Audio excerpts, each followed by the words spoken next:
All right. Let's get it going right here, right now. This is TMI, and you're listening to episode number 13 of TMI. Too much information. If you didn't know by now, my name is Chad.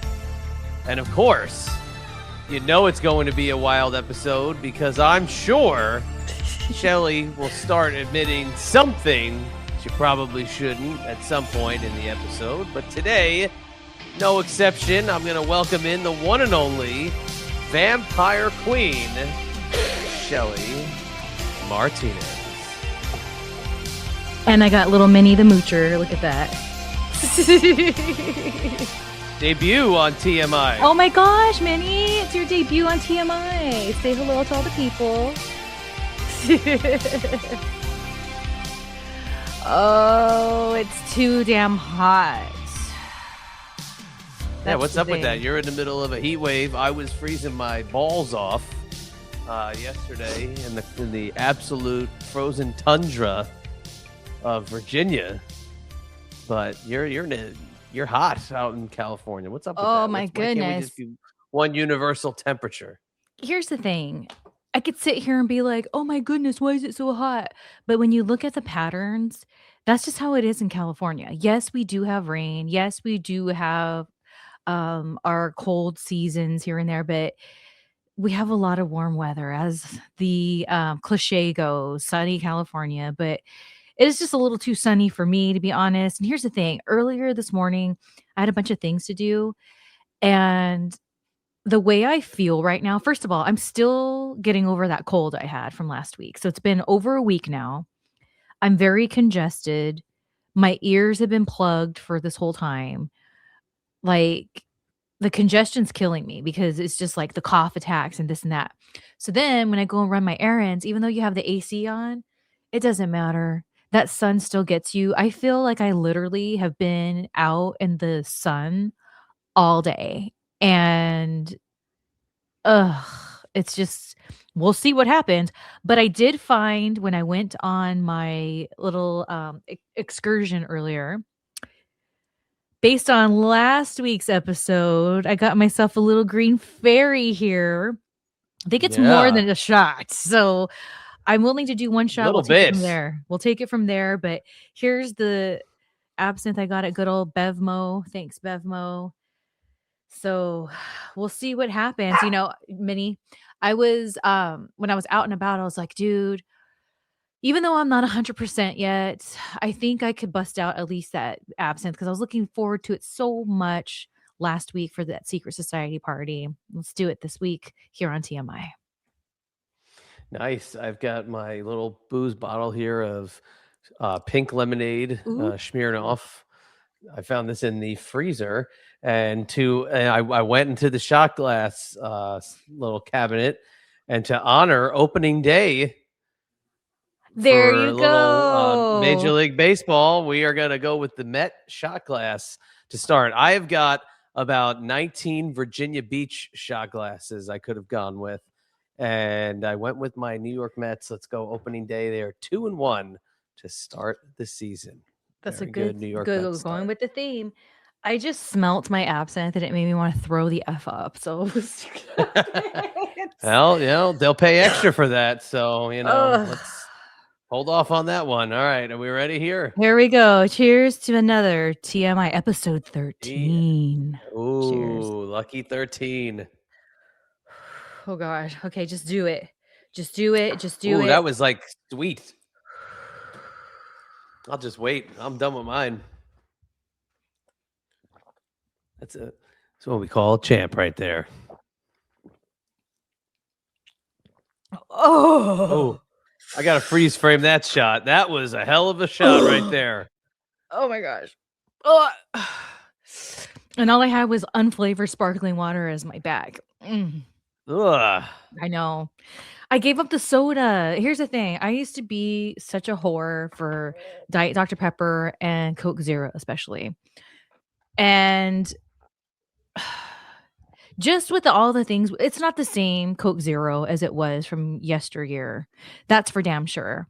So, like, I just gave up soda and I just do plain old, and I used to use like flavors, but then now everything in its mom has natural flavors in it. And natural flavors, for those of you that don't know, sounds neat, right? Oh, healthy. No, natural flavors is their way of getting around putting whatever filler, and they just call Oh it yeah. natural flavors. So it can be anything. It's not like, oh, naturally flavored by like grapefruit or, orange or whatever, a concentrate. No, it could be something so far off. I continue to fight this war and the food war that's going on right now that they got us in. So yeah, whew, just spraying up Your face. I can't wait till you watch this back. I see what your face looked like. You were like, this is terrible. It tastes I gotta want to terrible. finish. I think I only have that much left. I think I'm just gonna finish the rest of this. Ugh. And then the burp tastes like it. Mm. That was probably my sugar intake for the week right there, because I have barely had any kind of like sugar or anything bad. So that was probably my sugar intake for the week. So I'm probably gonna regret that now. So Well, here's the thing. That's the same thing with my favorite spirit is vodka. And so I used to years ago be about the infused flavored vodkas, but then over time, just taking it out slowly because of like additives and stuff like that. So I feel like if I were to now, that's why like that pink lemonade, ooh, I know how it tastes, but I also know, ooh, I would be hurting after that because it's been so long since I've drank flavored vodka. yeah, I go with vodka too. I don't know. It's like to me, it seems the easiest to drink Yeah. of all the different spirits. I like a screwdriver. That's my like go-to Oh, drink. that used to be And my again, that's like go-to. yeah, the screwdriver is great, but again, it's like the sugar is like off the charts. So you got to drink a shitload of water if you were going to drink a shitload of screwdrivers because you're going to be so dehydrated if you just go with like screwdriver, screwdriver, screwdriver. Oh, So that's why you make them a little strong and drink one or two and, go about your business and make sure you have a good night. But well, I didn't become a back in the day, I drinker. just drink anything that was put in front of me. Well, I didn't become a drinker till I was in WWE, and it wasn't, and I know I've said this before, it wasn't because WWE made me drink. It's just that's when I was finally ready to drink. And I just remember being at like the airport bars with like Luke Gallows pops in my head, like just drinking shots, and I would just like take shots with the boys and screwdrivers. And then I remember where were we at? We were somewhere, and we were all at was it a hotel bar or an airport bar? One of the 2, but it was just all of us wrestlers. And Ric Flair was turned the F up. And he was taking bumps on the floor. I'm like, "Oh my god, what's going on here?" Old ass Ric Flair. And he was old even then. And I remember he pulled me aside and he goes, "Let me tell you something, sister. Okay, you're too classy to be taking vodka. Only drink wine or champagne." And so for years, I swore off spirits and I just did wine and vodka. And if it wasn't available wherever I'm at, I just wouldn't drink. And people, when they give me a hard time, like, dude, Ric Flair said, and no one would ever question it, is when I said Ric Flair, like it seems like no one questioned it. But then it snuck back into my life. I want to say I don't know, however long ago. And it was because of how it has less calories than wine does. So it was all a calorie kind of thing. So for me, that's what typically drinking ends up going to is like, what's going to have the less sugar and less amount of calories Right. in it? Vodka. That's right. So vodka is the way to go. But then when you get to the flavor infused vodka, that's where the calories start Yep. to add up. But if you want the like no guilt drink, you literally have to drink straight vodka because that's the way to go. Now, wine, drink vodka or wine. Those are my 2 that I would have. But wine is loaded with sugar. I mean, it's another one. But I mean, what can you do? I mean, it's I a know. damn, And then damn it's good different. drink to have. It hits you differently. And like I can get in trouble with shots sometimes. Like I'll not feel it right away, so I'll be like, "Oh, I can have another shot," and then before you know it, it hasn't been an hour, and I've taken, like, 4 or 5 shots, and it's like, "Oh," and then you can't really turn back. I think I told you at these wineries I go to, so we play trivia, they have these wine flights, and the flights are like shots of wine. And I mean, I'm telling you, people get kind of like messed up drinking these flights of wine because they put like 6 shot glasses of wine in front of you, like bigger than a shot glass. Shot Right. glass, that's a shot glass. They're putting like little glasses of half glasses of wine in front of you. And what are you supposed to do with it? You're supposed to drink the whole thing. So you're getting trashed while you're drinking the flight, which is not a full glass of wine, but your whole thing is to consume the entire flight. So, I mean, look, wine will get you messed up. But it's a different kind of Different, messed yeah. up. It's a I love a different good kind. wine flight. Oh, I love a good wine flight. That's when you can figure out, maybe you like a different wine that you never thought you liked before. So, I'm all about a good wine flight. I see. I strictly drink Pinot Grigio. Oh, okay, Pinot's good. I don't know. Moscato, not bad. Don't mind it. White Zinfandel, not bad. Don't mind it. But I'm strictly a Pinot Grigio guy. So That's good stuff. I'm a red it's girl. my I love stuff. Zinfandel. I love a good strong knock me off my ass, dry, high alcohol content. Because the way I look at it too, so with the calorie thing, then that's when I started venturing into paying attention of how much alcohol content is in that wine. Because I figured I rather get my palate. Because at first, the first couple sips are gonna be like, woo. But once you get into it, if you have a higher like 14, 15% alcohol content, you drink less to get that buzz. So I try to keep that in mind too. If I'm like, I really want wine, so I'm gonna get a higher content, so I don't have to drink. I only have to drink like two, maybe 2.5 glasses, and I'll be good. You like the red wine because you're a vampire. So it goes hand in hand with your blood, with your just wretched bloodthirst. There's a wine. I wish it was handy right now, but it's in the other room. Called vampire wine, and they even have little capes that you could get that come with it. I have the capes and all. And it's so cute. And I found this place because this winery because back in like 2016, 17-ish, they used to have a tasting room in Beverly Hills. Oh my gosh, it was so freaking cute. Totally up my alley because it wasn't like a vampire wine bar in the sense of like Halloween. It was like, oh, it was like Victorian, but like, you think you're at Anne Rice's house, like, oh, it was so awesome, but then they closed it, and they just have the wine that you can get online now, which sucks. They also have vampire vodka that is red, and it's so awesome. I haven't had it in years, it's hard to find, but now I'm like, I bet you that red is a red dye, and I steer away from any additives that are dyes, so there it goes. No more no more vampire vodka for me, I guess. Did you like the show True Blood? I never got into it. Really? Never got I into was it. just talking about it last night, and I thought of you because of that, like how popular the vampire culture was. It was after you guys, your run in Right. WWE, but it was like a completely like it was a vampire phenomenon for a couple of years there.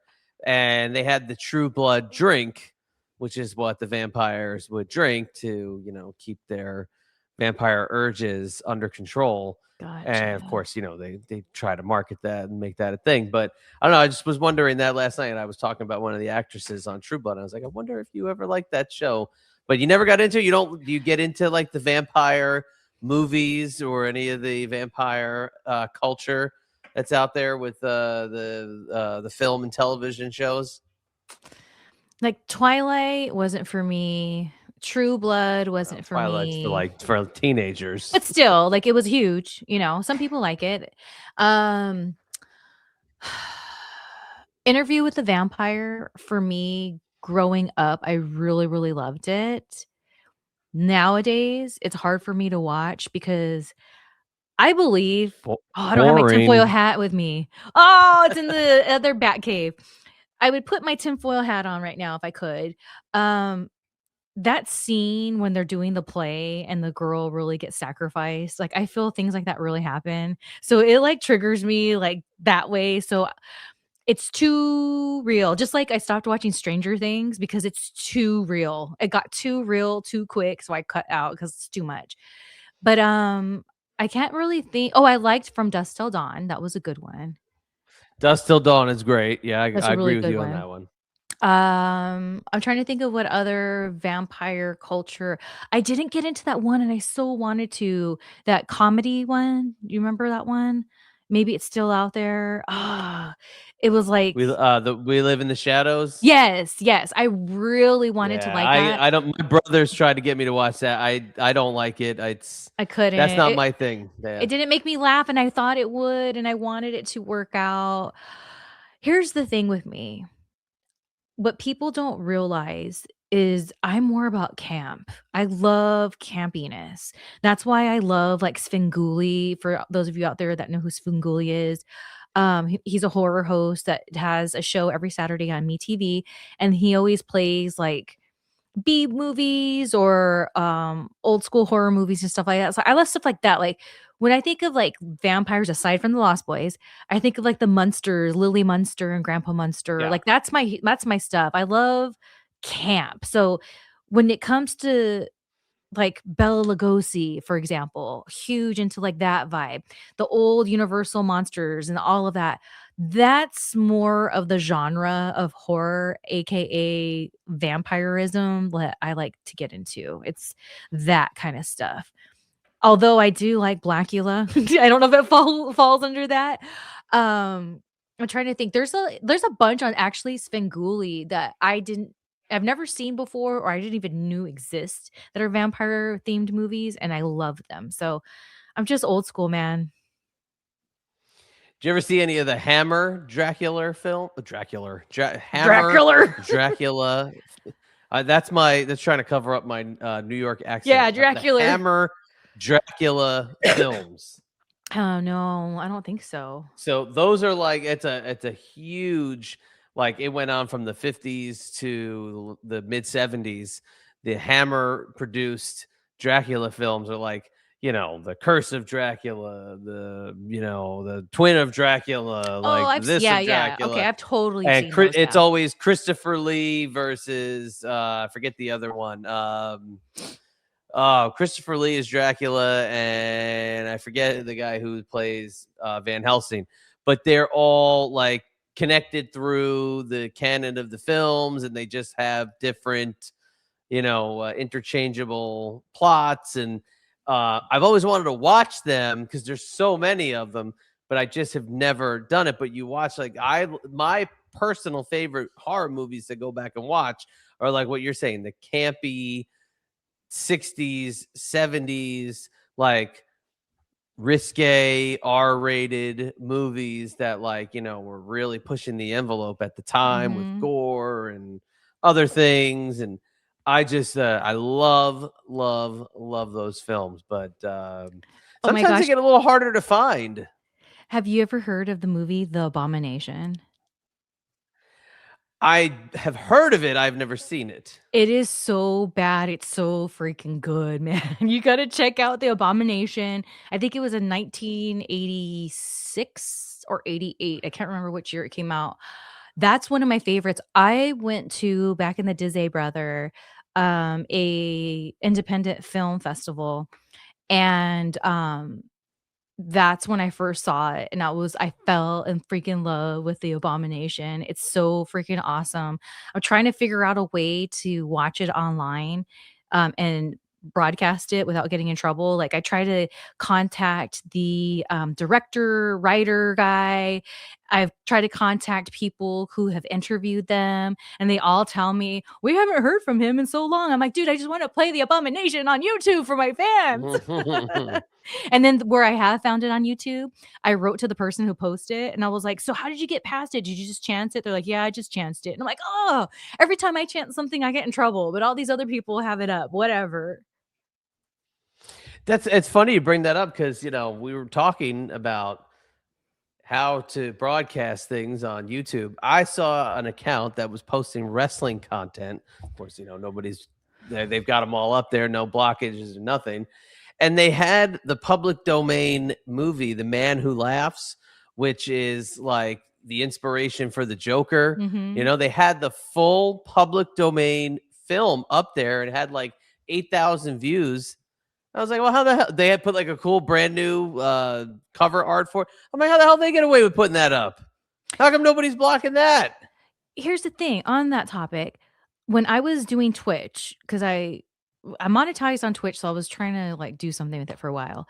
And I can't tell you, when I was doing research on Twitch's website by looking at other creators on there, what they were streaming, when I typed in like wrestling type of topics, there's people watching Raw, commentating with people in the chat room. And there's times I would be in the chat room with these people and be like, hey, do you ever get in trouble with this? And they would get annoyed with me. They're like, why do you keep asking me this? I'm like, because I want to know how you're getting away with this. Because I didn't tell them this, but in my head, I'm thinking, I put a quick clip of me and Kevin Thorne together, and then I get in trouble. Like I get a strike. So like, or not a strike, but like a warning. I better take it down. So like, I don't know what it is. And like I said, every time, it's been about a handful of times on Twitch specifically, I've gone on people's stream as a viewer. They heal on me for asking them questions about how they're able to stream. And a lot of times they're like, I don't know, just do it. I'm like, ugh. And that's how their voice sounded, because they're on live stream. So I'm not misreading them. They're going, I don't know. What is this? Shelly from Kelly keeps saying this. I don't know. Just do it. What dicks! I know. Such a dick. Just be a person and just answer the question and move on. Gatekeeping. I mean, it's so ridiculous. I mean, look, I've done it for years, where monetized or not monetized, I put stuff up. I mean, I have a channel where I put up old baseball clips, and I have one clip that's got 260,000 views. It went for like 3 years without it being touched by Major League Baseball.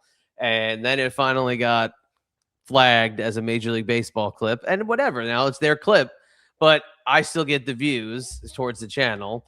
And then like one of my other one is like 175,000 views, and it got flagged as like it was a baseball fight. It got flagged as mature content. So like anybody who watches it has to click the button that says like you're agreeing to viewing mature content of a baseball fight. So it's like there's so many different things, but like what you've seen, what I do with our stuff is I either change the grain of the footage, or I flip it around, or I put a graphic over it. I used to do it all the time with Francine on Eyes Up Here. Sometimes people will get pissed off at it. Sometimes people will complain about it. And it's either this: we talk about it and show it, or we cut it out and you never see it. So and when we talk about our next topic here in a few minutes, I'm going to show a clip.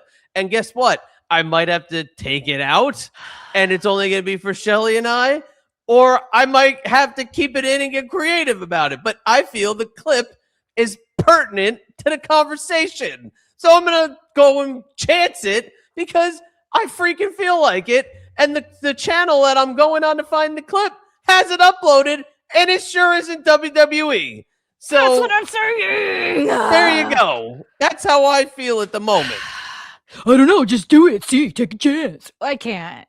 I hate everyone. I used to say all the time to Francine, I'd be like, look, WWE flags our content. That means somebody is watching. Somebody's got the algorithm pegged on the podcast feeds. And you know what? Come and get us. That's Here's what the I thing. say. Is there like, there should be a way, if there's not, maybe there is, and I just don't know about it.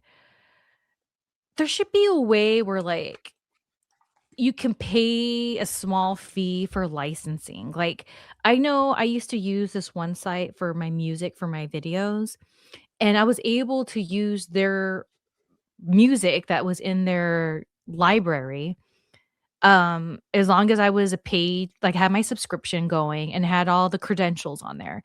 I feel like that should be the same with something with like, especially if you're commentating on something, because I know old school YouTube, it used to be as long as you're reviewing what you're talking about and it's not like whatever, that's fine.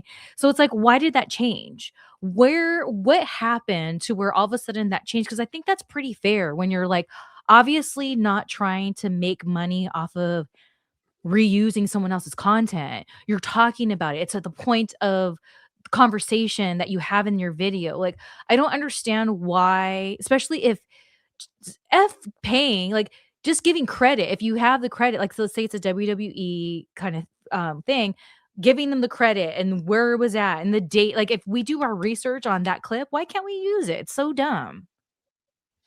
Don't get it, because I mean, again, like if I was to say, hey, listen, go to WWE Vault on YouTube. It's the greatest channel on planet Earth, and I put it up on the screen, and their video plays for 30 seconds. We'll get flagged for showing their video on the channel, and they're not taking it away. I'm saying, leave our I'm telling you to leave this channel right now and go to their channel. Like, leave it. Yeah. Come back, but leave right now and go watch it. And they'll still flag for the content. It makes no friggin' sense whatsoever. So what I do is I got my tricks and I try my tricks and I go with my tricks. So Putting them over and they still get mad. That's how life is. You put people over, they still get mad. what are you gonna do? This is what's happening. Oh Jesus, she going for number 2 of the absinthe? Here we go. This is to, and I don't mean this disrespectfully. I just mean it with love. This is for Kevin Thorne right here. This shot right here. To If Kevin. I had something else to take for Kevin, I would take it, but I am all out. It's okay. I'm just being crazy Shelly over here. Folks, she's one of the most unfiltered voices in wrestling and beyond. And no, the absinthe is only going to help it more. Wow. Oh, The champ is here. halfway gone. You're right there, Tiger. I think so. My mouth is very moist. It's almost like, you know, when your mouth gets all saliva-y because you're about to throw up. That's the vibe. Oh my God. It's much like my career. That's funny. All right. So where you want to go first with Surprise today's me. episode, Lucky Surprise 13? Well, let's talk about we talked last week of celebrities and the WWE Hall of Fame. We talked about Rod the Bod, Rodzilla. He's going into the WWE Hall of Fame. You've got WrestleCon coming up in just a couple of weeks. I mean, as crazy as it is, what, about 4 weeks out, 3 weeks out? Like Right? 2-3 weeks. Is it Something like 2? that. Like, not exactly 2, but a little, not quite 3, I don't think, but maybe 2. I don't know. I'm on the absinthe. Well, it's kind of funny because it triggered a story. You said you had a story about somebody, about a WWE Hall of Famer, that today in history, they have a monumental moment in WrestleMania history that happened today. What So is it's it? kind of coincidental. You have a story you want to share. Today in history is WrestleMania 14, where Mike Tyson helped Stone Cold Steve Austin at the end there. He raised his hand. He knocked out Shawn Michaels. You have a Mike Tyson story that you want to share. Your Rodzilla, Dennis Rodman story from last week kind of triggered your Mike Tyson story. But I just thought it was ironic. Today in history, as we're recording this, Mike Tyson knocks out Shawn Michaels and raises the hand of Stone Cold Steve Austin, ushering in the Attitude Era, March 29th, 1998. I was a sophomore in high school when that happened. So here's the thing. Is your Mike Tyson story? Before we get into the good old Mike Tyson story, okay, so I know you saw the other day that I was tweeting that I was watching finally the Unreal story professional yes, wrestling. you were. Well, as I was watching it with Metal Jesus, and as I was watching it, look, people, go ahead and come for me. I don't really give a crap at this point. Seriously, I'm just telling you my feelings, okay?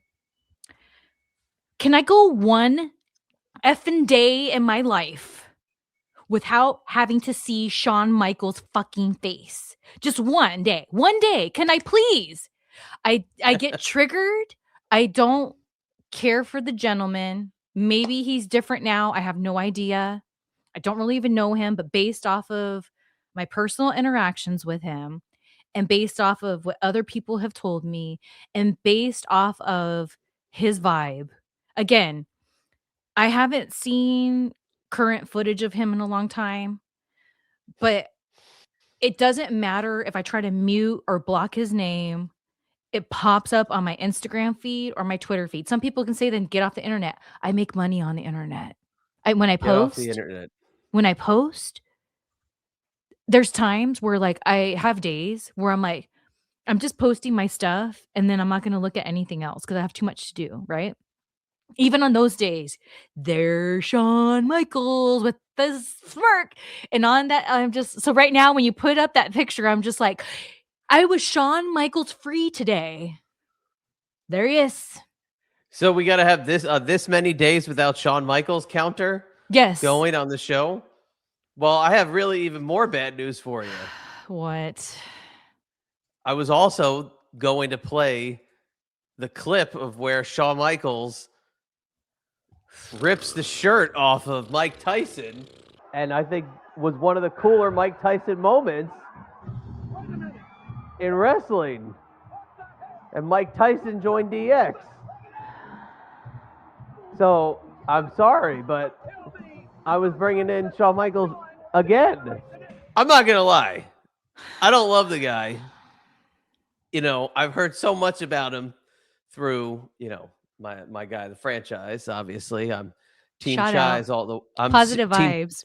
Team Chise all the way. You know, but there's something about Shawn Michaels I have always loved. I got to be honest with you. He loved. Something about him with the you know, the way he talked, the way he kind of bitched. Something about him. And again, I love Bret Hart. Bret Hart's probably you know, top 3, top 4 all time on the favorites list, but I don't know. Something about old HBK. Love the attitude. Kind of carry it in the Chadster sometimes, I feel like. And there's a lot of people that feel the way you do. And being that I'm a professional wrestler, I've lived amongst many people who that was their hero. To me, Shawn Michaels, I'm going to send you a picture right now of me at a convention. I love this photo. I post it any chance I can get. First of all, does he have something wrong with his back? Like always? I mean, because I always.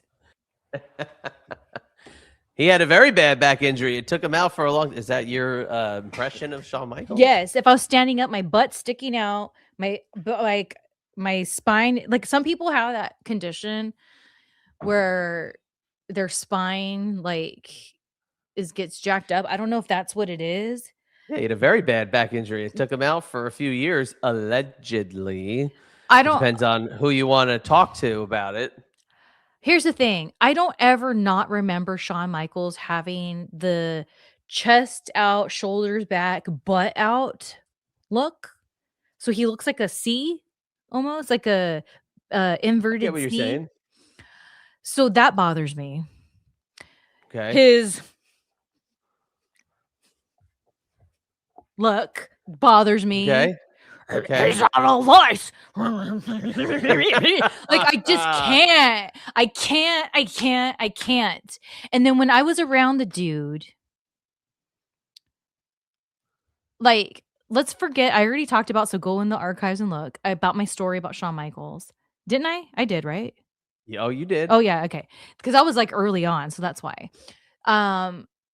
Just I don't know, like that smug, too good for you vibes just was always there. And I shared a locker room, not just with him. I've been around The Rock. I've been around, shared it with Stone Cold Steve Austin. I've shared it with, I'm trying to think of who else is like super, John Cena. Like I've been in locker rooms and coworkers and peers with these people. Undertaker. Even though I have some certain opinions that maybe some people wouldn't like for me to say about Undertaker, like still, they didn't give me this like my shit don't stink. Who are you? Don't you know who I am? Energy. And I feel, oh God, why? Why, Chad? Now we have heat. We have so much heat. Is that the look you're talking? Is that the look you're talking That's about one right of there? them. I'm gonna chop you. Okay, wait. I only put that up for one reason, because I wanted to give you a before and after. I'm gonna chop All right, you. so here's the before. Okay, before. Just a sexy boy. Sexy No. boy. Okay, here's the after. Here's Shawn Michaels present day.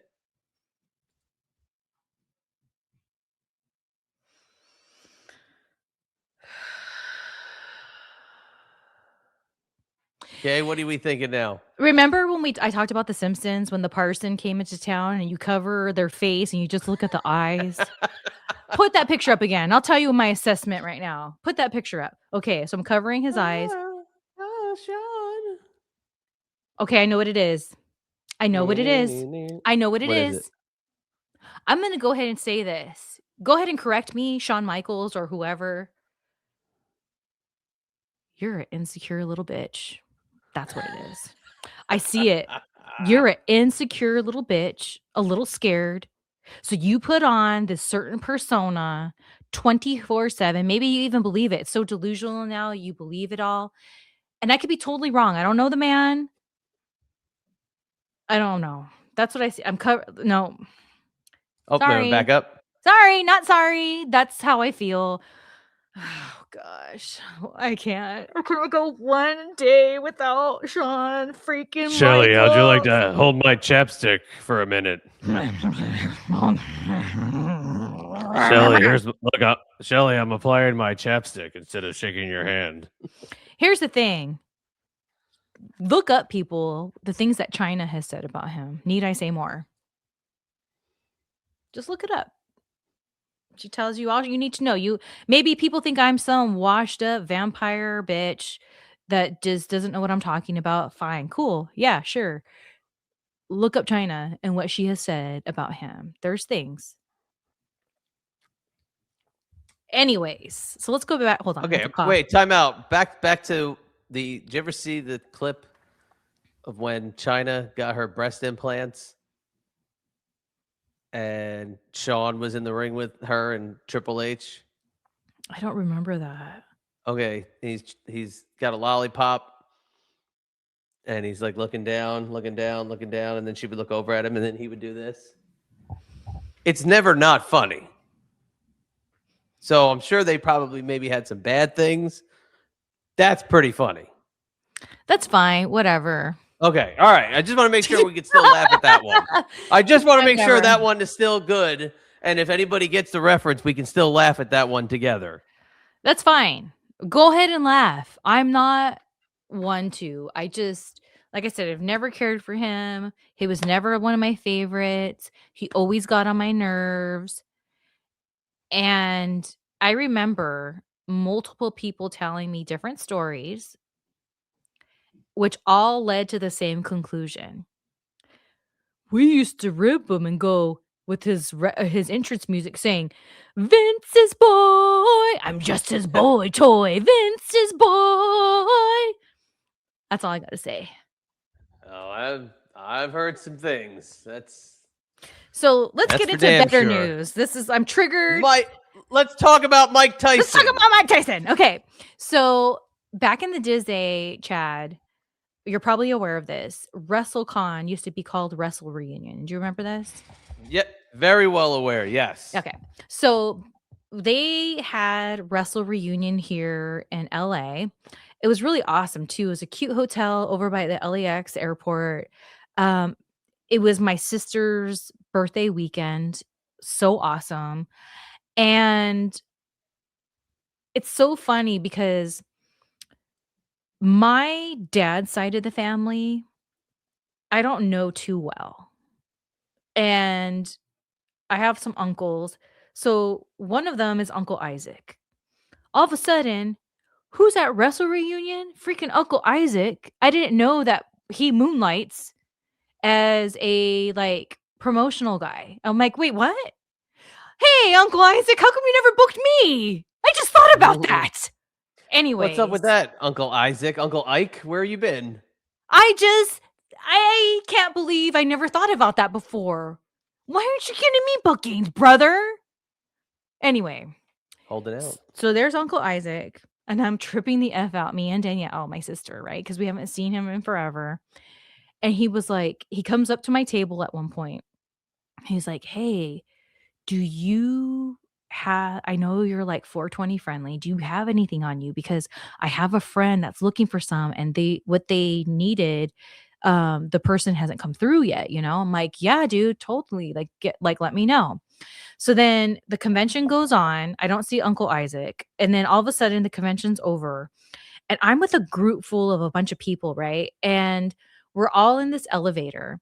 And then before the elevator closes, you see an entourage of people.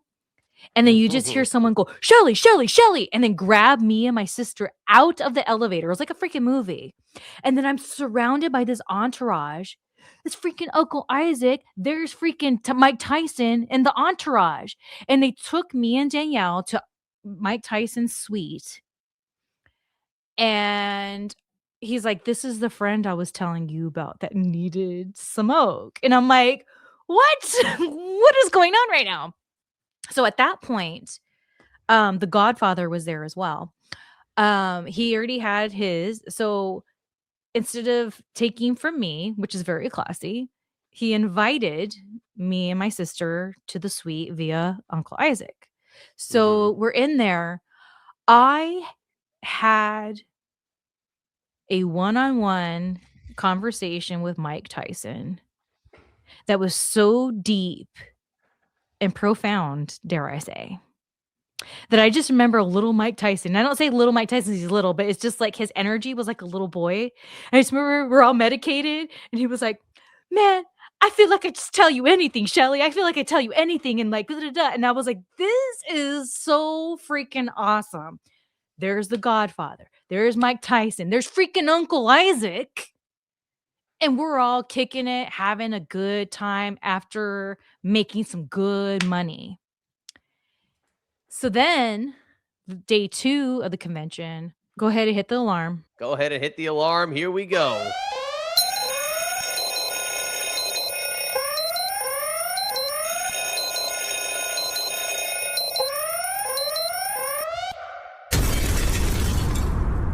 Boom. Uh-oh. Yeah, let's I'm starting to get concerned. let's just do it. Why the fuck not? Yeah. No chaser, but regular wake of the water.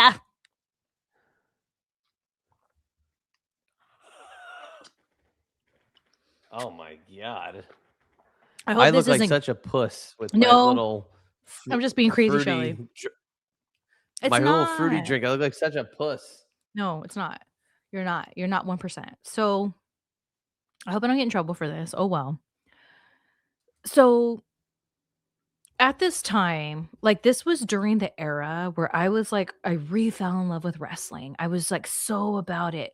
And as Wrestle Reunion and slash WrestleCon now does, they have shows, right? So I was like going to the Dragon Gate show, which was so amazing. And like all these different shows, I was like, yes, dude. I was in the crowd, hitting my pen, just having a good old time, having some vino. And then it's so funny because I won't say his name, but if you know, you know, it's not hard but to put together. But the owner of who puts on Wrestle Reunion slash WrestleCon was right there. And I turned around and I was hitting my pen while I was waiting for my drink from the bartender. And when I turned around, I saw him standing right there and I smiled and I blew the smoke out my nose and then walked away. Okay. So then it comes back to me. You got heat, Shelly. You got major heat with the owner. And I was like, what? How do I have heat? And there was a story that was told to me that the owner was talking about me saying, and then Shelly Martinez smoked up the whole whatever floor, and was putting it all on me. he was talking about Mike Tyson's room. And I stopped that person because they were Oh. from that company. I said, "No, no, no. That was Mike Tyson's room. My room was on a completely other floor. Okay. My room was in a completely other floor. So why don't you tell the boss if that's all mad at me for stinking up that floor, he needs to take it up with Mike Tyson because I was there because I was Yeah. invited. Go take it up with Mike Tyson. You Let's take see it how up with that one ends. But why do I have to? Why is Right, it all of a right. sudden Shelly No, no, no. Martinez like No. But I know the guy. I know who you're talking about. Let's see him. Hey, Mike. Yeah, what do you want? Wait, what do you want to say to me? What you are you gonna do? want? What? Oh yeah, So we'll stop. I Come in feel here I so could I be can kick your wrong. ass. Hey, if you're out there watching this or your minions are watching this and getting back to you, let me know if I'm wrong. WrestleCon's coming up. You can tell me if I'm sure you're gonna be there. Tell her at the I end of her session, though. yes, exactly. I feel to this day that individual has this weird energy negatively towards me after that had happened because my relationship and the vibe with that person and like working with them throughout the years after that and this, that, and the other, I feel he's jobbed me out. He's totally jobbed me out. And I feel it stems from the Mike Tyson situation. And Probably. I told people from his camp that story and to let him know that it wasn't me, it was Mike Tyson. And Well, you got to so, kiss his ass a little bit more, and you'll get back in the good graces. well, So that's tell not them going to that he's the happen. greatest. It's the greatest thing ever, and the company's the greatest company ever, and you couldn't think about signing anywhere else, and blah blah blah. Then you'll be in the good graces, maybe. That He is a twat. Okay, he's a he is a twat. jack off. He's a piece of shit. I do not like that guy. Well, there you go. I I have issues with him based on the treatment he gave me thereafter, especially because I've done a shoot interview, gave content. I was always game. I always put over that company because you know why? It wasn't even an ass kissy thing, Chad. I put over that company and everything that they were doing for so long because I dug it. I was like, yes, dude. My friends worked for him. Like, it was all positive vibes as far as I was concerned. And I like much like I've talked about so many times here on our show, because I have that trauma of being in the year 2000 professional wrestler, everything professional wrestling was so scarce here in SoCal. So I always feel like I want to overshare. I want to overshare with on my platforms, whatever, word of mouth, what's going on that's awesome as far as wrestling goes because I want people to enjoy themselves. So I was so about this company because I wanted everyone and their mom to know what they were doing because I wanted them to enjoy themselves. So it's like what you're saying is if I said all these things, I actually used to feel that. I felt those things that you said that are fake and phony, they weren't at one point. But after that Mike Tyson incident, nothing was ever the same between me and that company, and I take issue with it because I told enough people in his camp what really happened, and I'm not even looking for an apology, just be normal to me, and ever since then, has not been. I've been very excluded. Look, I know I wasn't on mainstream television for that long, but I put asses in seats still. Even in my old ass age now, I still can put asses in seats. So even more so then, in that era I was messing with this company, like that was a prime time to make some money with me, brother, and they did. Miss Bikini Op USA was me, man. Not many girls would do it. I was one of the main chicks that would always do bikini ops. Why? There's money to be made. I know the assignment. I know the assignment. So just because all of a sudden you take issue with me because of my cannabis smoking and it pisses me off because there's a lot of people across the board in the wrestling community that treat me like garbage because of my cannabis smoking. But if I was RVD, if I was the Godfather, if I was Mike Tyson, any of these men that are 420 friendly, that freaking even Sabu, someone that was very haphazard, they will excuse that.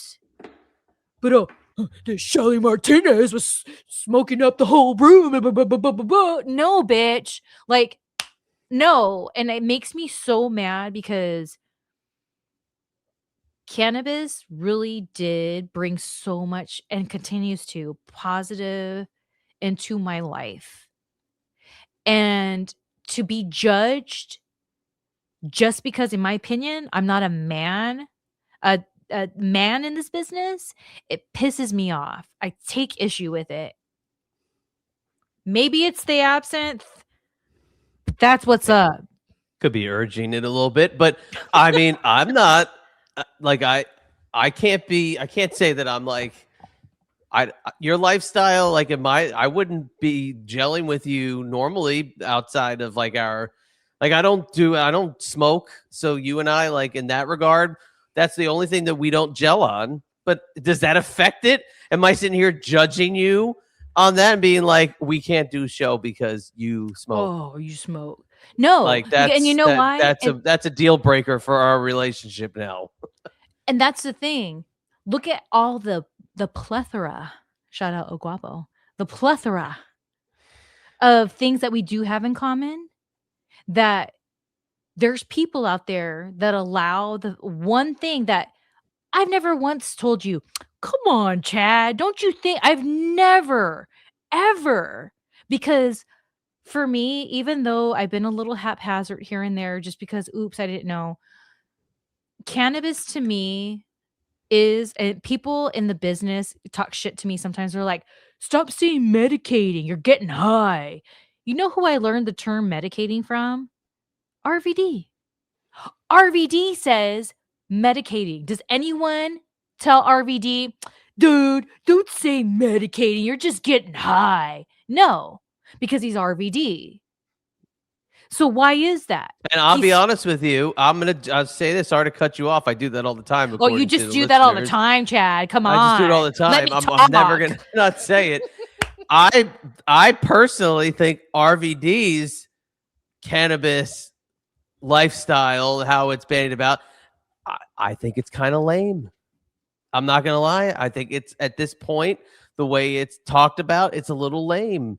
But I don't feel that way when you talk about it or you market your stuff. Like, I feel differently about the way you indulge and the way you bandy it about and market it out there versus RVD.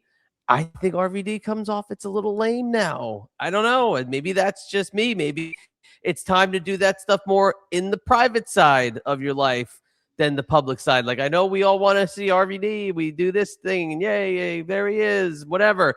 But now it's kind of like the old guy. Like, it doesn't, I don't know, it doesn't hit the same for me. I was never like an RVD guy to begin with, but now it's like, but I get it. I get what you're saying. And they do make it acceptable the way he says medicate and all that and blah, blah, blah, blah, blah. But now I think it's a little lame. That's just me. I could be First dead of all, wrong. here's another debut. Here's Jack Martinez right here. This is Jack Martinez. Full and full. Hey, Jack. Say Jack, hi. good to see you. Good to meet you. So I agree in the sense of like how people can see it that way for sure. And here's the thing. For me, there was a time where I sexualized cannabis, and I'm very regretful towards that because I thought there was a market to make money. In what way? What do you mean by that? You've said this multiple times. Yeah. What do you mean by that phrase? Because I never followed up and asking you before, but now that we're talking about it in this forum, what do you mean by that statement? Doing videos of me looking all sexy, hitting the bong, blowing smoke, taking cleavage pictures of me taking a hit from the bong, you know, all the things like that. Like, let's just be real. creating jack off material that incorporates that I'm smoking. Okay, now I So see it a lot more clearer before than I did. because I thought this is how I thought in my brain, right? I thought me doing a sexy jack off video smoking a bong was like stoner dudes being like, "This is my ultimate girl fantasy because she's hot, she's smoking a bong, that's my shit." Then I realized, what does it look like I'm doing when I have a big old thing that I'm sucking on to get the smoke? Oops. Oops. Didn't realize. I the oral part of all the smoking, even if it's smoking a joint, doing that, what is my lips doing? Right. Like, I I'd be thought afraid that the stoner guys couldn't get it up. no, don't say that. That's propaganda. I said I would be. I didn't say it was Okay. true. I Oh, said sorry. that's what my Okay, okay. perception would be. So that's what Oh, I'm talking dude. about of like sexualizing it is because for me, okay, I never touched this stuff. And then I used to be buddies with a lot of famous wrestlers, by the way, but we weren't famous yet. They especially weren't. One of them's really, really famous. So, we used to get together, we would medicate, or excuse me, they would medicate, and I would always be the one to pass Is it. this wrestler on the list? Oh, yeah. Hold Uh, on. I mean, I could say the name to you on the list. Where's the list? But I don't want you to have to, like where did I that have the list list go? in front of me. Oh, I know, I should have the list in front of me. Can I say the name on the list? Are you gonna The bleep it? nickname? Or what's the nickname? No, I have the creep. Yes, the creep. Oh, hold on. Wait a second.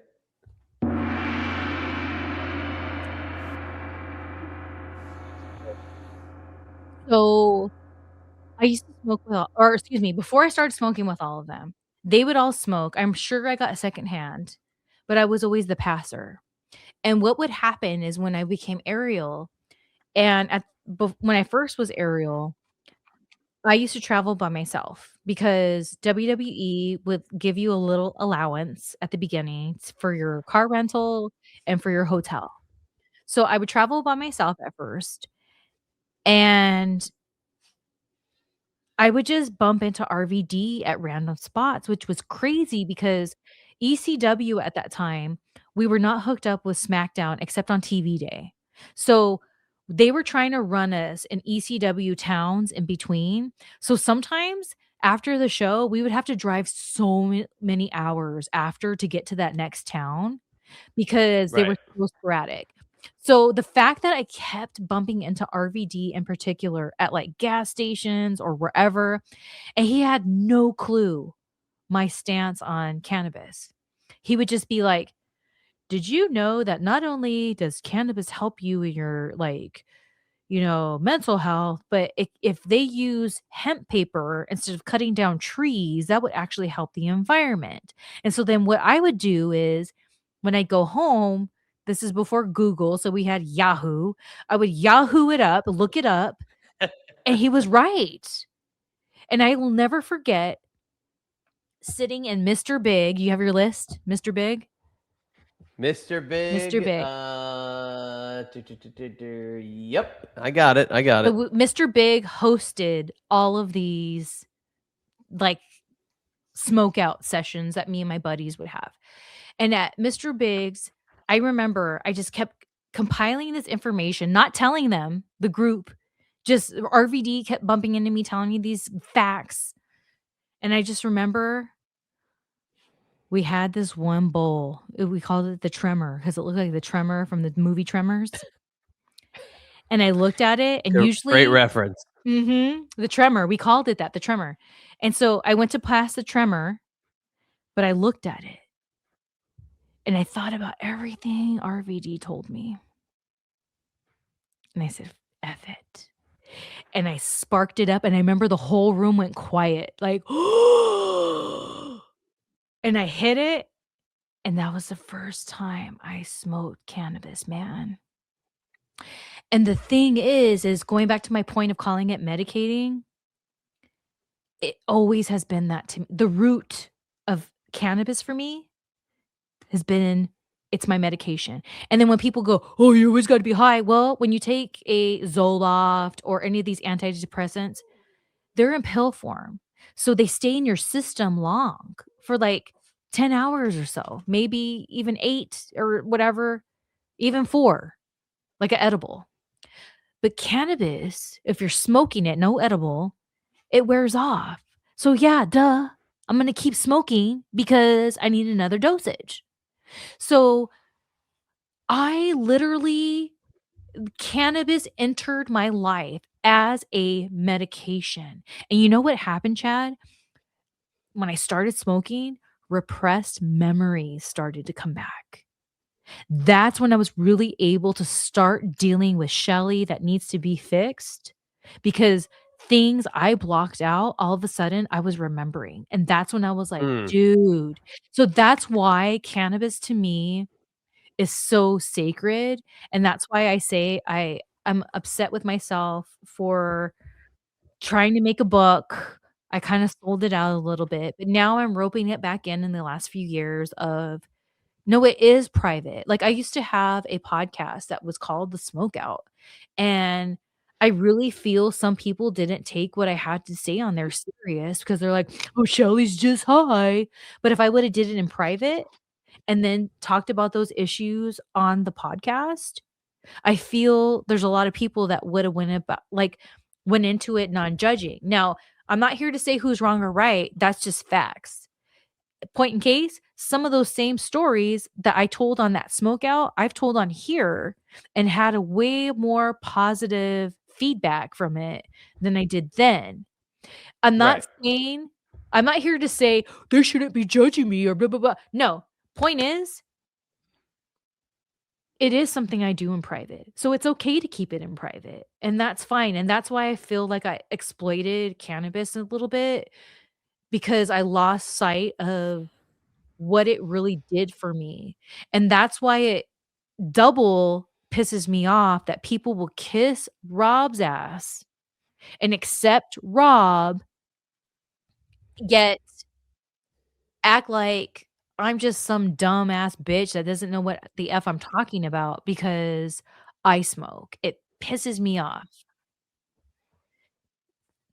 Yeah, I mean, hey, it's a great argument. I would completely agree. I don't know if the perception of you though is as negative as you feel it is.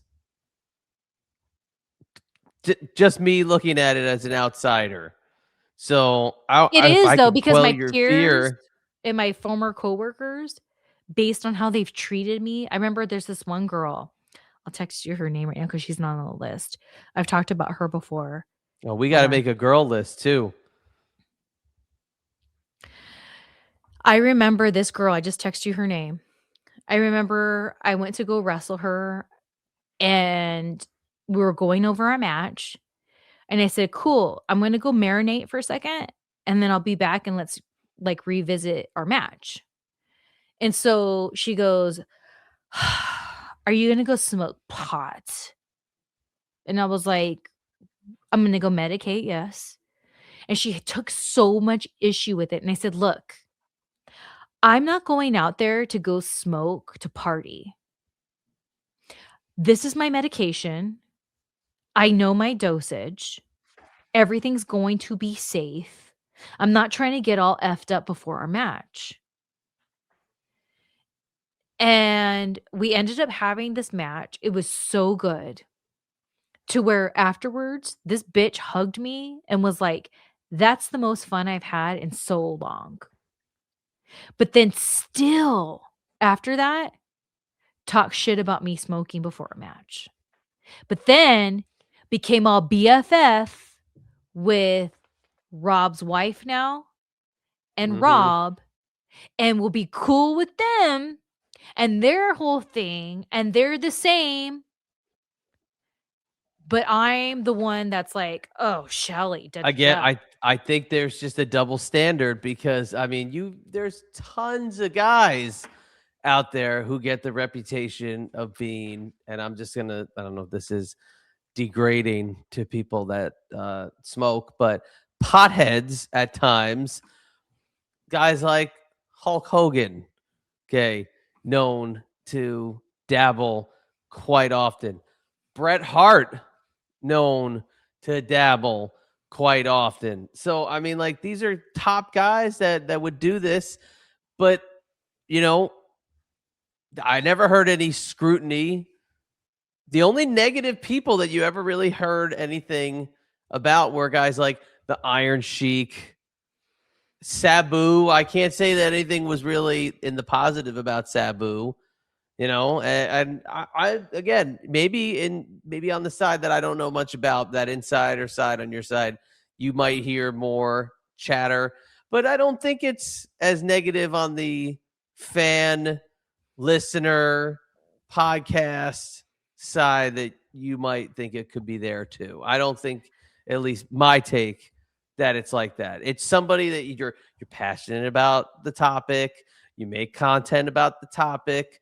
So I'd rather have somebody who's passionate about the topic than, I mean, what are you going to do? Go out and call it the Ariel show and talk about your time as Ariel 24/7? No, we have this show to dabble about it and talk about it, sprinkles and little sprinkly parts. So I mean, that's my thing. You something you're passionate about, you do a show about it. I did a baseball show, passionate about it, did it for a little bit, moved on. I mean, it's that kind of thing. I don't know. Maybe I'm completely off the mark, but maybe I'm not. I just feel that here's the thing, I remember back in the day, it must have been 2009, 10-ish. There was some dude, I wish I remembered his name. He went on he had a podcast, and he was talking about, "Oh, Shelly Martinez is saying cannabis is her messiah." And I'm like, when did I ever say that cannabis was my messiah? So maybe there is something that you're onto as far as like maybe it's just my peers or whatever. But even if that's the case, like it annoys me that all these men get that pass. But here I am, especially like back in the day when it was just medical, I was really involved. I was going to meetings. I was at the different conventions. I was trying to put the good work in because of how positive cannabis was in my life. Now, I know not everyone has that story. I know that some people abuse it. There's a time or two in my life I maybe was abusing it a little too much and not lost focus or whatever. It's annoying. It's just annoying in all lanes. And then on that note and transitioning a little bit, going back to it's because I'm a girl, man. And there's times throughout my career, not just with cannabis, but times where I was like really single, very single, not attached, and living my life, figuring it out. But because I was, like, hooking up with certain people or whatever, I was looked at a certain way when it's like, no. And so transitioning, there was this guy that I totally treated, I guess you would say socially, like a guy. And I feel like when a woman does male behavior, she typically gets labeled in a negative way versus the male way. Okay. And so, in saying that, here we go. I'm gonna just finish the damn bottle. All And right. look, And while you finish the bottle, I owe you a gong for Mr. Big. oh, Miss look at I even put it in the wrong thing. I didn't put it in. Oh boy. I know that's where we are. This These dogs are going to be carrying you out of there. look at, and even Mr. Big told me once, he goes, "I'm like your Stanley. If you're a Golden Girls fan and you know who Stanley is to Dorothy." He's right. He's right.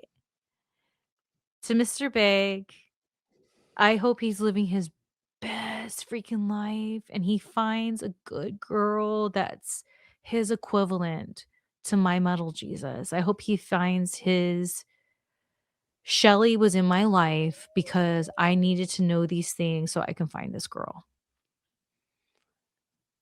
Yeah, well, I hope he was more like Mr. Big and less like Stanley, because Stanley was really like not the best His in terms of words. the ex-husband. His words, not mine. His words. I'm like your Stanley. I mean, my favorite Stanley episode, it's one of the Christmas episodes where they end up like at a soup kitchen or something, and he was trying to sell them on some get rich quick scheme at the beginning of the episode. He ended up in the soup kitchen that they were all helping out at later in like their do-gooder.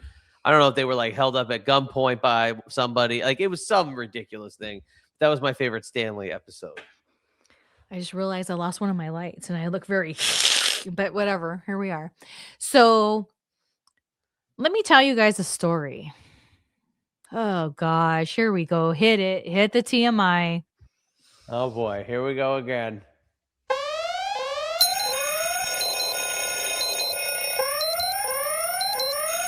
Damn.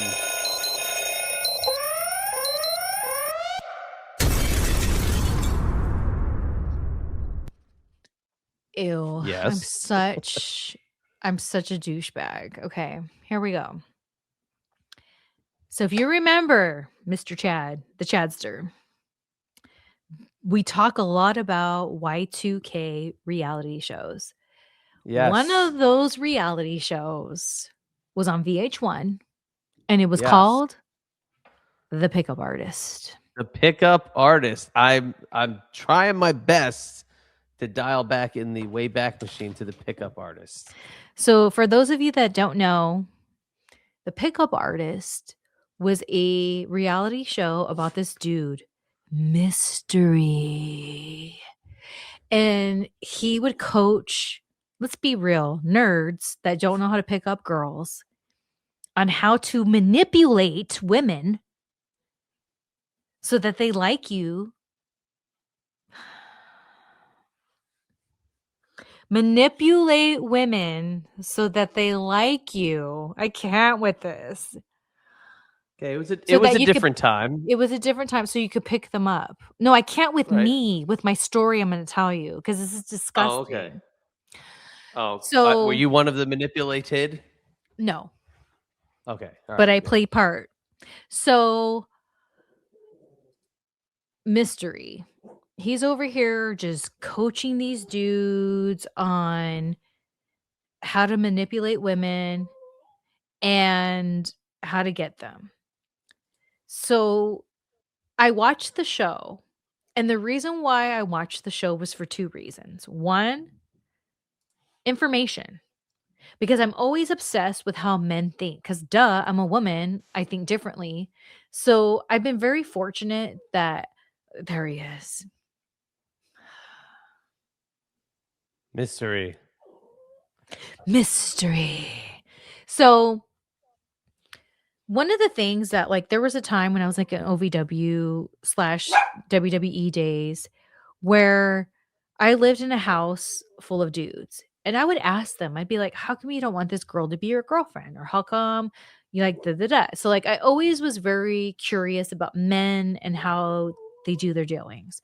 So the show, The Pickup Artist, was interesting to me because it was giving me a female information on how men go about their business sometimes.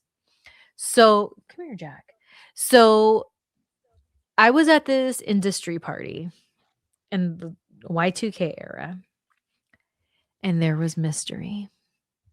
Now, the shameful part in this story is Mystery had a allure to him, to me, the same vein as I'm gonna throw up in my mouth. Chris Angel, dude. Ugh. Oh Look, man, I Chris Angel know. was quite possibly the douchiest douchey Douche. guy on douchey planet Douche. douche. He was Yes, so dude. douchey. Oh my god. So Hey douchey. man, I'm Chris Angel. Hey, it's me. Whoa, look, I'm floating. Whoa. I bought into it for a little Oh bit. my I god. bought into it for a little bit because you have to think about it. I'm damaged. I'm damaged goods. So dudes like a Chris Not Angel that or Miss damaged. Yes, I was. Or Come on. Mystery. They were appealing to me back in the day. So when I saw Mystery, I remember my friend Bob, shout out Bob. He was with me because he used to be my camera guy from my behind the scenes at ShellyMartinez.com. And we went to this industry party and there was Mystery. And I was like, dude, he's cute, whatever. And he had his little cronies because at that time, I can't remember what year it was. One of the guys that were with him there was no cameras, but they were definitely on that season of pickup artists that he did. And so he was there giving them like a lesson at this industry party, right? Because it was only if you have a resume, you're here invited party. So we made eyes at each other.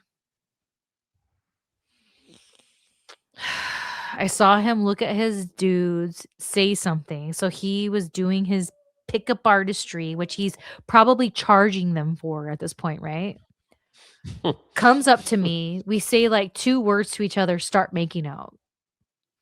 Now, to me, I'm making out with a guy who I grossly at the time found attractive. Makes me want to throw Whoever up. I want to heard. kick my own ass right now. Do you understand? I want to beat my own ass right now for Could we this. perhaps have these 2 words that were said and we add to our repertoires if necessary? Yes. Oh, so in my head, going back to like the RVD stuff and all that, acting like a guy, I was like, I have no interest in dating this guy because I'm a stage 5 clinger through and through. But I had no intention of clinging on to this guy. I just thought he was cute. Let's see what's up. We kissed, walked away from each other, never said a word. But then, like a year or so later, I was on this show called the Jeff Dunham Show, and he Oh was yeah, on it yeah. as Jeff well. Dunham with the The puppets. puppets, yes. I was on one of his episodes, whatever the one with Mr. Mystery he is. And I remember he I walked used to past. say the one puppet looked like my rest in peace, my mother-in-law, but continue. Oh. So he was on it, I was on it, whatever. And so when we were at that show, I remember he came up to me and he was like, "Hey, blah blah blah blah blah," and I was like, no," at this point. But my point is like it's interesting because to his minions, it looked like he was the pimp to come up to me, say a few words, make out with me, and whatever. But unbeknownst to his minions, I was like, I don't want to sleep with him. Women know from the beginning. I don't want to sleep with him. I don't want a relationship with him. I just kind of think he's cute and I want to get out of my system because I know he's a douchebag. So let's just make out and get it out of my system. That's why I was able to walk away and not think twice because I was just like, let me get out of my system because you suck. I already know this. I don't like you. But gosh, there's something about your douchebaggery that's pulling me in. So let's make out and see what happens. And you know what? So nothing happened. It wasn't a, ooh, you're so hot mystery. It was, well, that was a dud. Thank God I So never the slept mis- with him. so the mystery was not like that mysterious. It sucked. The mystery Wow, was a wow. total dud, a total letdown. But there I was. And so that goes back to my point about it's so interesting how the point of views. I was looked on as prey and an opportunity, But little did those nerds know, he was my prey. He was my opportunity to get it out of my system, and then afterwards, I left it going, "Eh." So that's why mystery, if you're watching this, when I saw you at the Jeff Dunham show, I treated you like a cold-hearted bitch because you suck, your whole franchise sucked, and I know I did some research, he still kinda does that kinda work. Anyone who follows it should just go to therapy instead, because that's not how you get women. And I literally was a Y2K mess of a bitch girl who allowed him to put his tongue in my mouth because I wanted to see if he was mystery. And instead, no, he wasn't. He sucked and he was a dud. You really showed him. I'll tell you, you really showed him. Now, I will say also too, Mystery really, he probably wouldn't even fill the center square on a Hollywood Squares panel at this point. I mean, that's definitely one of the more obscure references you've dropped thus far in 13 weeks of TMI. That's damn sure. Well, here's the thing. Remember I talked about on here how there's that karmatic retribution that a lot of these celebrities, they say what they're doing, so like their karma is even. This thing about mystery bothers me. This happened so long ago up until right now because this is my karmatic retribution that I'm saying this out loud because I don't want to hold on to this shame anymore because I think I suck for giving him 1 ounce of satisfaction for putting his tongue in my mouth. But at the same time, going back to That's a true pro right there. Hit the cough button. That is a pro. That's a pro's pro right there. And here's the thing, what you're going to learn about me, Chad. I just peed myself while I coughed. Oh, Jesus, Mary and Joseph. All right. Talk about That hey, happens. wait a second. Hold on. That happens.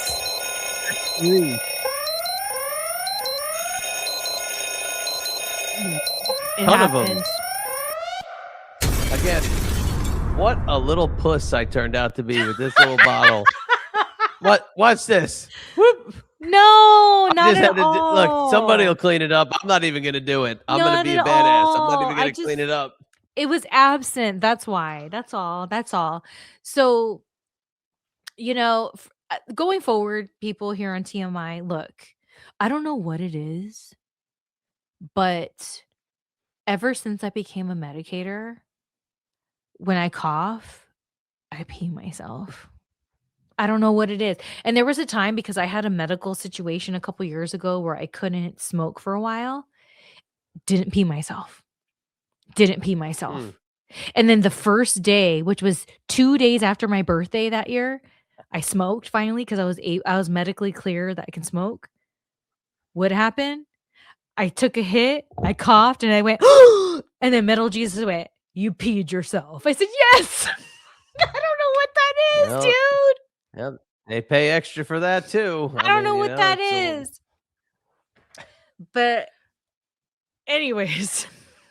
Well, hang on. I just want to pull this out just because I've had this on my screen for probably the better part of about 35 minutes. I just got to put this back on the screen. I just peed myself again. Okay. I hate you for this. I had to put that up. I've been staring at this for about 35 minutes. I hate you for that. We can still laugh at this one though, right? I hate him. I don't hate you. I hate him. Why do I hate him so much? Here's the thing. Like, look. Shawn Michaels, HBK. Look, I know why you hate me. And the real reason why you hate me, I will never go on record in talking about. But when I talk to Sunny about it, she thinks it's bullshit based on her situation. Whatever. This is before she went off on the deep end. I explained my situation with her. She said, why? Because A, B, C, D, E, F, G, and he didn't care. So if that's what you are judging me by, that one night that had nothing to do with you, you can kiss my ass, because how lame are you? I was totally single. So was the other person. You can kiss my ass. Point blank. And he likes you in this picture. He's looking down the mountain on this picture.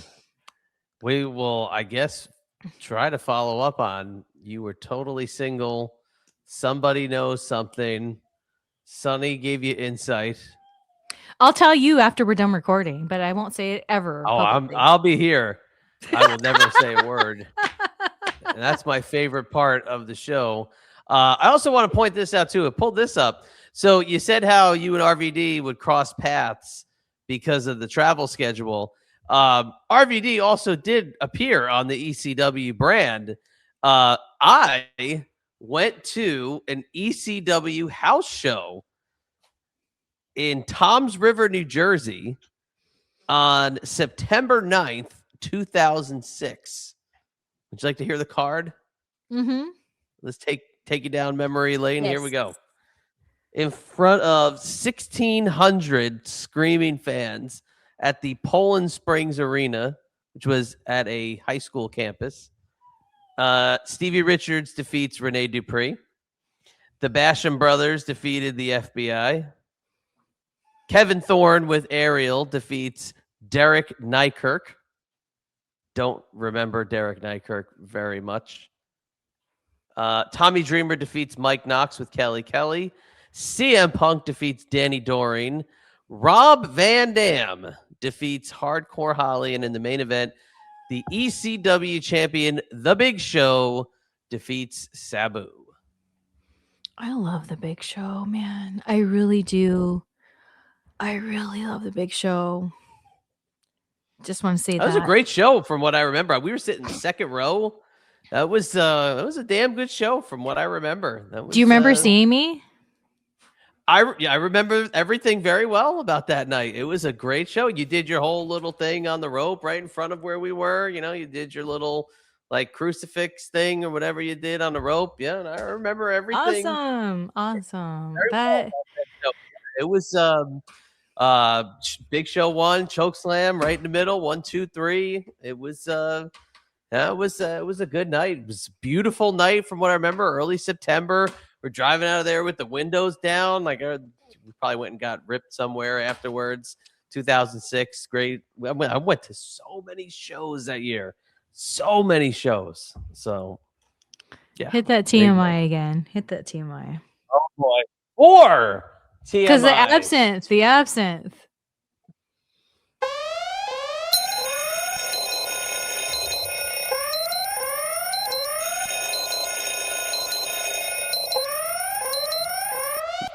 You gonna say something about Toms River, New Jersey? I was so about The Big Show. Is he still married? I don't know if he's still married, but he was. I'm not sure. I have no clue. He's very married right now, though. He was very married at that time, and Bess was his wife. That's why I knew I could never have Big Show, because I wasn't going to try to be shady and try to tempt some dude who's married. But if Big Show was not married, I really liked him a lot. Like, I was all about him. Can I say it? Beth, don't get pissed at me. Me and Beth Phoenix used to say, "Oh, you're gonna have some show babies." Like, we used to talk like that because I loved Big Show so much. And it wasn't just I loved Big Show as a fan, which I did. There was a time where before I even knew how to be a wrestler. I was just a model actress here in town. WWF was filming a a Boyardee commercial. Remember the WWF what used to I be in the Chef Boyardee remember them very commercials? well. Yep. There was one on Hollywood Boulevard across the street from the Palladium. It used to be, it's not anymore. It used to be a parking lot. The Big Show was there shooting a Chef Boyardee commercial. I had little Y2K Shelly, a little white Camaro Z, not 5-speed, 6-speed. Yes, I know Ooh, how to do manual. fancy schmancy. My first car I learned was manual, stick shift, bitch. It was a 6-speed, T-tops. I was with my friend Renee at the time, and I told Renee, "Drive."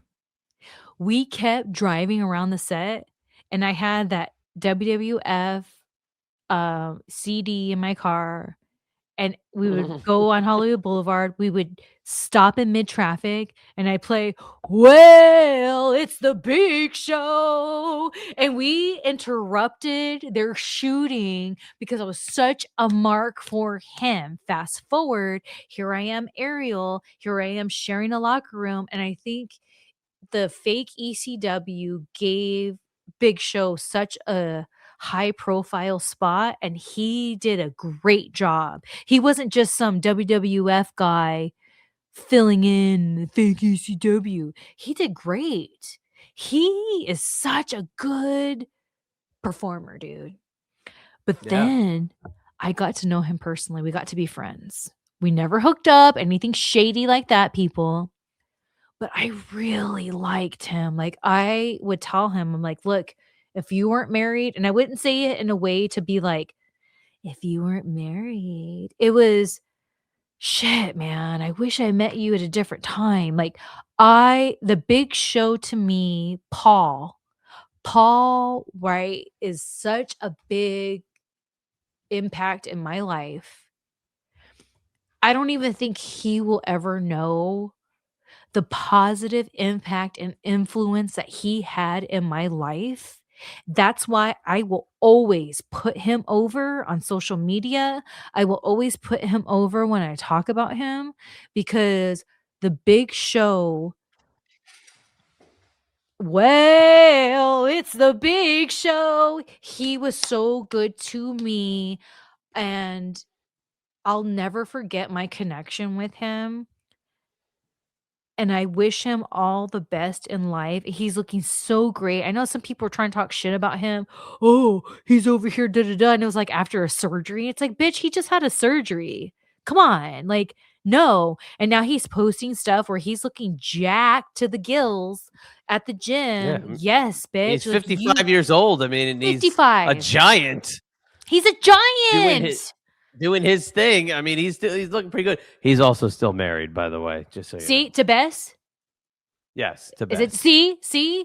So I wasn't gonna be Yeah. that girl to be like, "Hey," I mean, I don't know, like, he's been married to her for a long time, so they're probably cool, whatever, but I wasn't gonna be some weird ass, little ratty ass bitch to be like, "Hey, Big Show."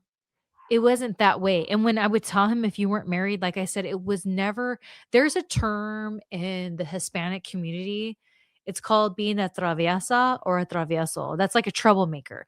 I wasn't trying to be a traviesa when I was like, "Hey, if you weren't married." It wasn't that, it was, "You I have such a high opinion of you, that's what's up," and I was telling him that in a way of to give him props, to put him over to him privately. So, like, I just think of the world of Big Show, and I am so happy to hear him and Bess because she's hot. Bess is hot. So he has this hot ass wife, and I hope they're living their best life and this, that, and the other. But like the Big Show, man, people don't realize how pivotal my friendship with the Big Show was. And they don't know that because I keep it private. And the fact that it was non-sexual makes me cherish it even more. Well, that's good. It is. That's all. That's very good. Way to grow. Am I being That's dumb? a good thing to. Am I being No, that's a good thing to. No, I just don't no. That's a I don't even no good thing to that grow on. I don't think Paul even knows throughout the years how I'm such in debt to him. I'm in debt to Paul because of how much his influence and his friendship was to me and continues to be. That's all I gotta say. All absinthe out. That's the truth right there. If I had my That's the recorder truth. with me right now because it's in the other bat cave, I'd be playing a little tune. Doo, doo, doo, doo, doo. I'd be playing it right This now. one's for you, Big Show. We owe you a recorder version of your theme song. So, Doo, doo, doo, doo, wow, doo. what a show! What a just a roller coaster of many things tonight on TMI episode 13. If you want to go back and watch episodes 1 through 12, go ahead and do so in the playlist here on YouTube. If you want to take us on the road with you, go into YouTube Music, access the podcast section, and look up Too Much Information with Shelly Martinez. Listen to us as an old school podcast style, and you can get your fix that way, whether it's the clips, whether it's the full episode, you get the whole enchilada and everything in between right here on the Shelly Martinez YouTube channel. If you want to follow me on social media, it's at Chad EMB on X and at IB Exclusives on Instagram. Where can we find you? ShellyMartinez.net/links. It's all there, bitches. And WrestleCon coming up in just a matter of weeks. Do you have the signing times yet? Are we going to be able to give those out maybe on the next show? No, so I'm going to be there on the 18th only. I will be signing Okay. from 10 to 1 Okay. and causing shenanigans in between all of that. I'm going to be taking the vlog cam out. I'm going to be making a specific vlog just for TMI. So be on the Yes. lookout. Make sure you're here because there's going to be my whole vlog for WrestleCon.